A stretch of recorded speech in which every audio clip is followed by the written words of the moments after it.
I want you to close your eyes for just a second, if you can.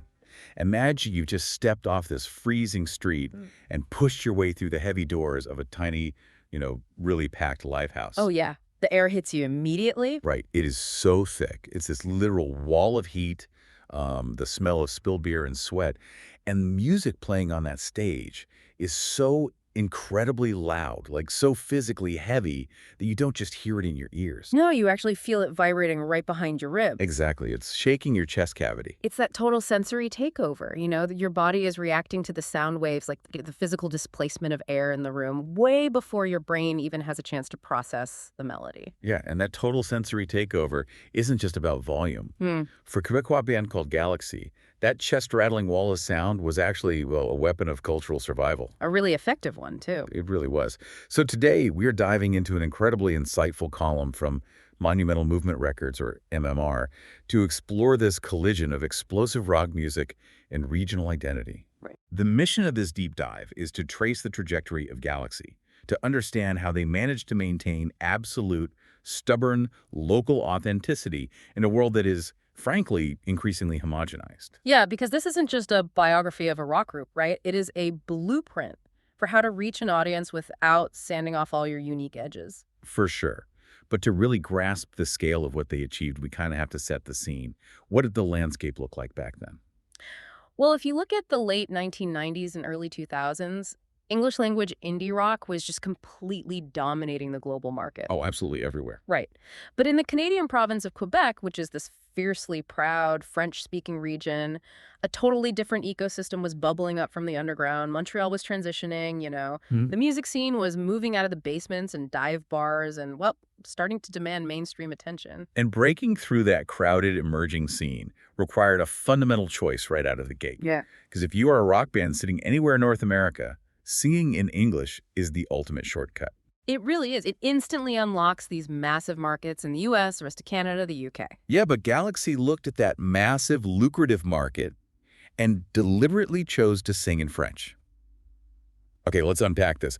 It reminds me of a fiercely independent local microbrewery. Oh, I like that comparison. Yeah, like they could easily filter their beer, pasteurize it, sand off all the sharp edges, and just sell out to a massive global conglomerate. Cash in, basically. Exactly. But they look at that option and say, no, the sediment, the bitterness, the dirt in this recipe is exactly what makes it authentic. Yeah. We're going to stay right here, keep brewing it raw, and dominate our own neighborhood. What's fascinating here is the specific cultural tension that exists in Quebec. For an artist operating in a French-speaking island surrounded by an English-speaking North American ocean, language isn't just a medium of communication. Right. It's so much more than that. Yeah, it carries a profound cultural weight. Singing in French is inherently an act of preservation.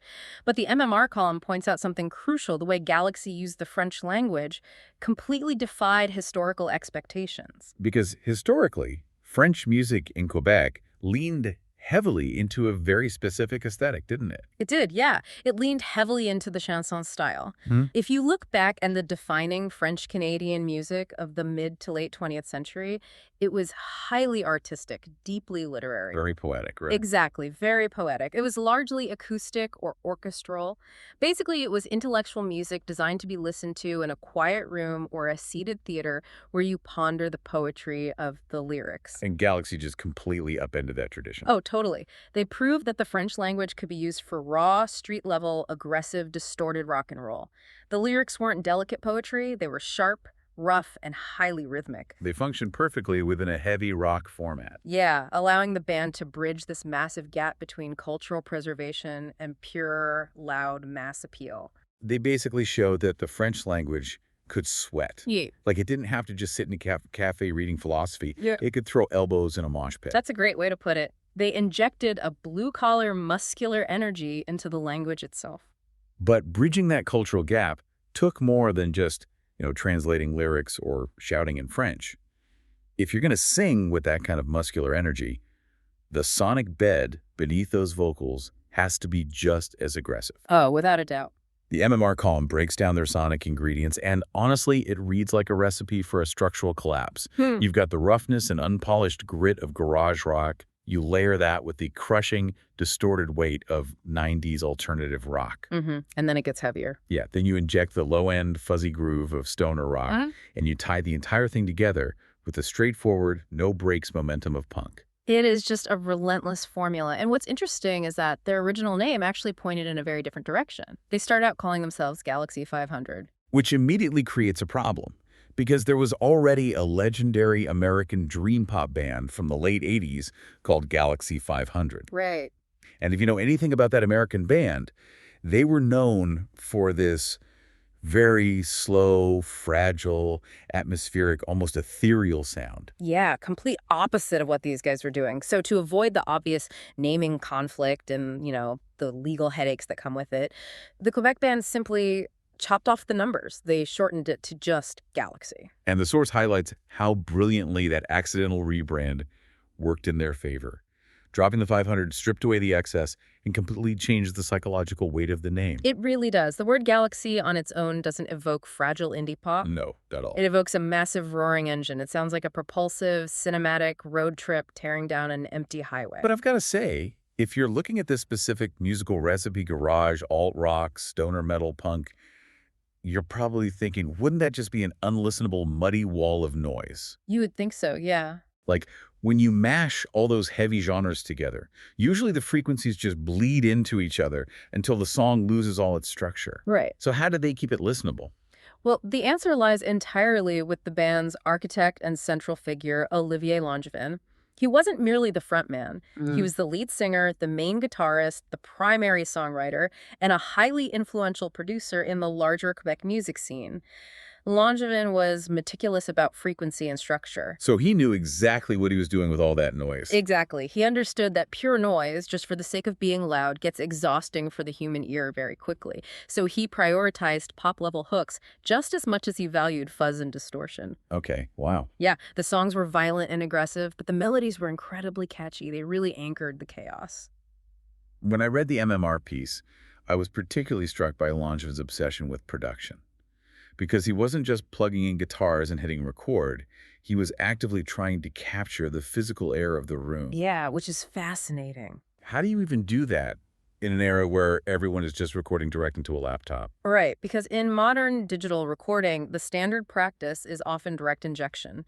You plug a guitar straight into a digital interface, and the computer processes the sound. Right, super clean. Yeah, perfectly clean, isolated, and, well, sterile. Langevin completely rejected that. He insisted on putting massive, heavy amplifiers in a physical room and turning them up so loud that the speakers literally physically pushed the oxygen in the room into the microphone's diaphragm. That is insane. And he would place microphones further back in the room to capture the sound bouncing off the walls. So when you listen to a Galaxy record, it doesn't sound like isolated digital tracks stitched together on a grid. It sounds like real guys in a real room. It sounds like four guys pushing so much actual physical air through their amplifiers that the recording equipment is barely handling the pressure. He ensured the music had this rock-solid, grooving core. Because when you engineer a sound, specifically to capture the physical vibration of a room, your true natural habitat isn't the recording studio anymore. No, not at all. Your natural habitat is the stage. Here's where it gets really interesting. Galaxy wasn't just a band that played concerts to promote an album.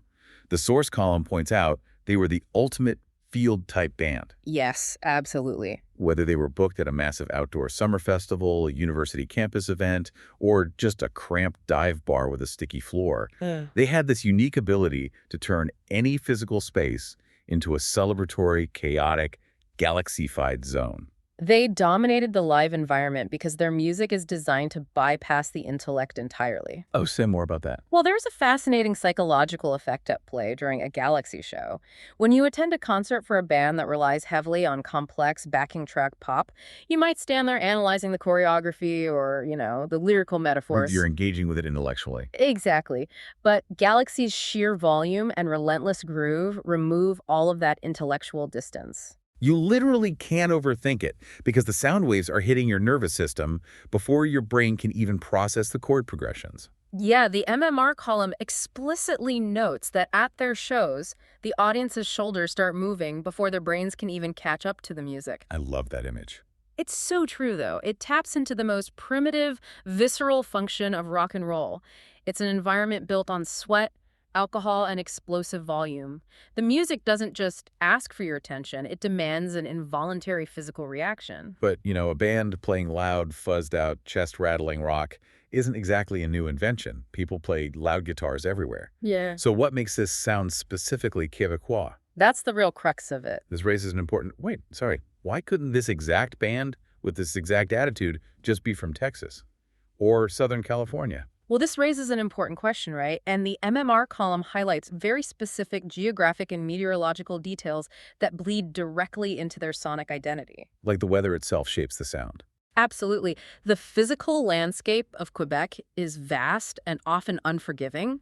You have these localized cultural hubs scattered across huge distances, separated by dense forests. Right. You have deep, punishing winters that last for months with heavy, isolating snowfalls. And a defining reality for a working touring band in Quebec is the endless night drives between gigs. Oh, man. Just hours and hours on the road, guided only by the headlights and the neon signs of highway truck stops. The source captures that feeling so well when it says the music has the specific humidity of Quebec.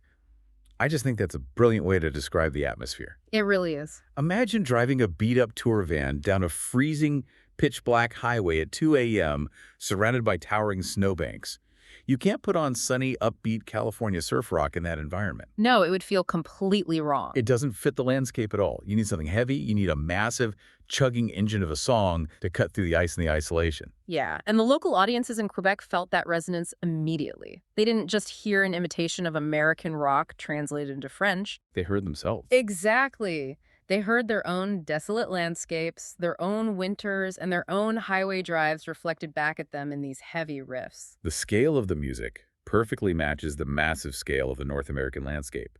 But the grit, the mood, and the attitude are entirely local. It's basically the sound of surviving a brutal Quebec winter through sheer loud defiance. But a band built on that raw, youthful, defiant energy eventually faces a huge hurdle, though. You can't just be the loud, sweaty kids shivering in a van forever. Unfortunately not, yeah. So how did Galaxie survive and evolve from the underground scene of the late 90s all the way into the 2020s without losing that sharp, dangerous edge? Transitioning out of that raw, youthful phase is a notoriously difficult tightrope walk for literally any rock band. But the timeline of their evolution shows a highly calculated progression. Okay, how so? Well, in their early days throughout the 2000s, the sound was built almost entirely on sheer momentum. It was pure, fast, kinetic energy. Right, just blasting through the songs. Yeah, but as they moved into the 2010s, they realized that speed alone has diminishing returns. So they slowed the tempos down slightly, allowing them to find heavier, much tighter grooves. The musicianship deepened, the arrangements became thicker and more complex, which allowed the band to mature without losing any of their weight. The source mentions they introduce electronic elements later on in their career, too. Yeah. And honestly, that's a detail that usually terrifies longtime fans. Oh, for sure. Wait, did they abandon rock and try to become an EDM act to stay relevant? Because the graveyard of rock bands is full of groups who hit their 40s, tried to pivot to laptop pop or trendy dance music, and just lost their soul entirely in the process. Right, but the MAR column makes a very clear distinction about how Galaxie handled that transition. They absolutely did not abandon their roots to make dance pop. Okay, yeah. Olivier Langevin used the electronic elements, specifically the synthesizers and sequencers, strictly as tools to amplify the noise and deepen the groove. Oh, I see. Think about the physics of sound. When a standard four-piece band plays, there is a limit to how low and heavy the bass frequencies can go using just a standard bass guitar. Right, you had a physical ceiling. Yeah. Or floor, I guess. Yeah, exactly. So Galaxie brought in sub-bass synthesizers to reinforce those low-end frequencies. They essentially doubled the bass lines with electronics, creating a frequency wall that a traditional rock setup just couldn't achieve alone. That is smart. They never once compromised their core identity. The technology served the rock and roll, not the other way around. They just found new scientific ways to shake the chest cavity. Exactly. And because they navigated that evolution so authentically without ever selling out their core sound, their legacy within Quebec is truly staggering.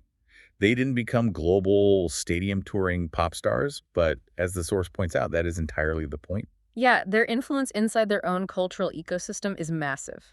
They laid down a literal blueprint for the next generation of musicians. They proved to younger bands that you don't have to choose between sounding huge and sounding local. You can play with the massive, crushing sound pressure of a North American stadium act while keeping your local language, your hyper-specific regional references, and your sweaty dive bar authenticity. They proved that commercial viability and cultural preservation don't have to be mutually exclusive as long as the music itself remains undeniable. So what does this all mean for you as the listener? If we zoom out from the guitar amps and the snow-covered tour vans, what is the core takeaway here? Yeah, what's the big picture? I think it's that Galaxy survived and thrived precisely by refusing to sand down their edges. They didn't adapt to whatever slick, globalized trend was dominating the radio. They doubled down on their own heat, their own immense volume, and their own hyper-specific regional identity.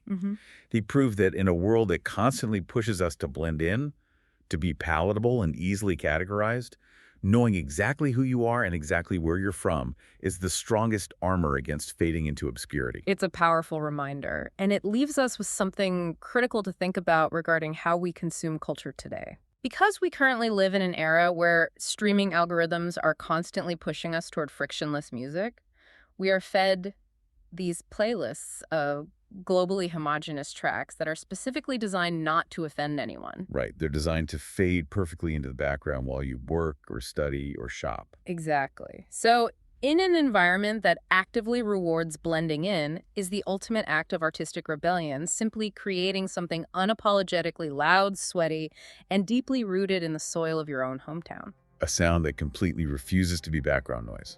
I love that. It really makes you think. It does. Well, thank you so much for joining us on this deep dive into the world of Galaxy, the mechanics of sound, and the Quebec rock scene.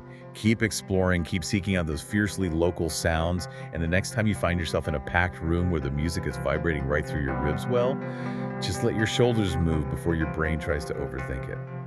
Until next time.